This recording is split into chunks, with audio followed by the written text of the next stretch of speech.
اگر میں آپ کو بتاؤں کہ 1000 سال پہلے قرطبہ یعنی کہ کارڈوبا جو کہ اسپین میں ہے اپنے وقت کی سلیکان ویلی تھی جہاں سائنس، میتھمیٹکس اور طب میں حیران کن ایجادات ہو رہی تھی، لیکن یہ شاندار اسلامی ورثہ تقریباً مٹ گیا۔ آخر ایسا کیوں ہوا کہ یورپ کا سب سے روشن شہر تاریخی کے صفحات سے غائب ہو گیا؟ ویڈیو کو آخر تک دیکھیے اور میں آپ کو دکھاؤں گا کہ قرطبہ کی بولی تاریخ جاننا کیوں ضروری ہے۔ کیا آپ تصور کر سکتے ہیں کہ جب لندن اور پیرس گندگی میں ڈوبے ہوئے تھے تب قرطبہ میں سڑکیں روشن تھی، ہسپتال تھے اور یونیورسٹیاں تھی۔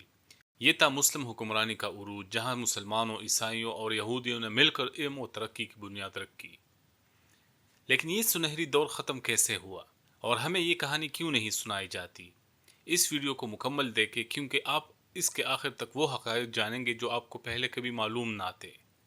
711 میں مسلم فوج نے طارق بن زیاد کی قیادت میں اسپین فتح کیا اور چند سالوں میں تقریباً پورے جزیرہ نما آئیبیریا پر کنٹرول حاصل کر لیا۔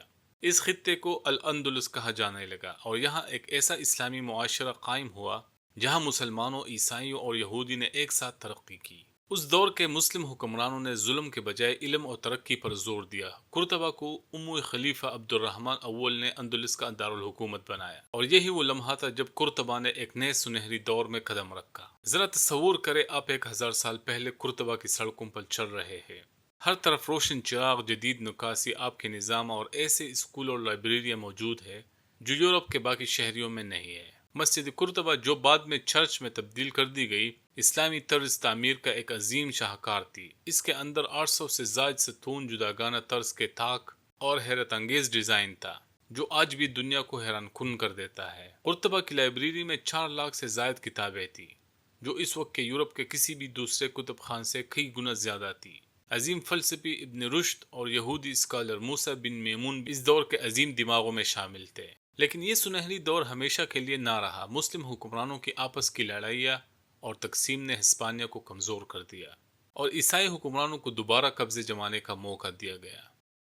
1085 یعنی کہ 1085 میں تلتیلا پر عیسائی قبضے کے بعد مسلمانوں کی طاقت کمزور پڑنے لگی، لیکن آخری فیصلہ کن لمحہ 1492 میں آیا جب غرناطہ یعنی کہ گرناڈا میں بھی عیسائی حکمرانوں کے ہاتھوں چلا گیا اور مسلم اسپین ہمیشہ کے لیے ختم ہو گیا۔ مسلمانوں کے زوال کے بعد ان کے علم، ثقافت اور ورثے کو جان بوجھ کر مٹا دیا گیا۔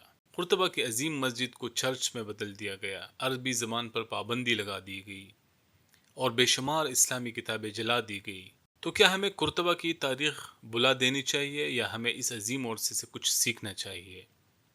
اگر یہ ویڈیو آپ کو دلچسپ لگی تو لائک اور سبسکرائب کرنا نہ بھولیں تاکہ ہم مزید ایسی حیران کن تاریخی کہانی آپ کے لیے لا سکیں۔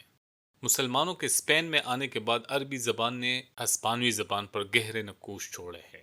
آج بھی 4000 سے زیادہ ہسپانوی الفاظ عربی زبان سے لیے گئے ہیں اور لوگ روزمرہ کی گفتگو میں بغیر جانے عربی الفاظ کا استعمال کرتے ہیں۔ تو کیا ہسپانوی یعنی کہ اسپینش لوگ اپنے مسلم ورثاء کو تسلیم کرتے ہیں؟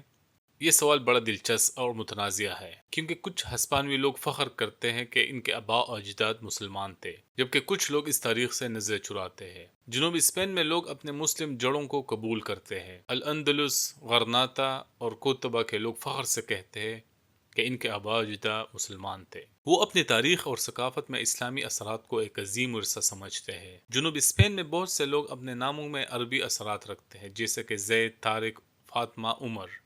اسپینش اسکالر اور ہسٹورین اسلامی تاریخ کو سراہتے ہیں اور آج کل ماڈرن ہسٹورین اور پروفیسر اس بات کو تسلیم کرتے ہیں کہ مسلمانوں نے اسپین کو ترقی یافتہ بنایا۔ کچھ اسپینش یونیورسٹیوں میں اسلامی اسپین الاندلس پر ریسرچ کر رہی ہے۔ سیاسی دباؤ کے باعث کچھ لوگ اس تاریخ کو نظر انداز کرتے ہیں۔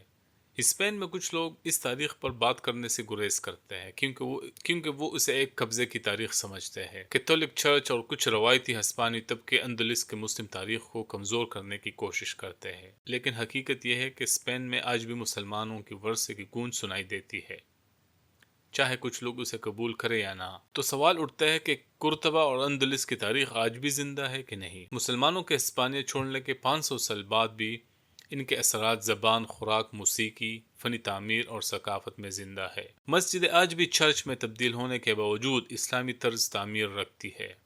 اسپینش گانے، موسیقی اور زبان میں اسلامی دور کی جھلک اب بھی موجود ہے۔ کئی اسپینش لوگ اب بھی فخر سے کہتے ہیں کہ ان کے آباء و اجداد مسلمان تھے۔ تو کیا ہم کہہ سکتے ہیں کہ اندلس اور قرطبہ آج بھی زندہ ہے؟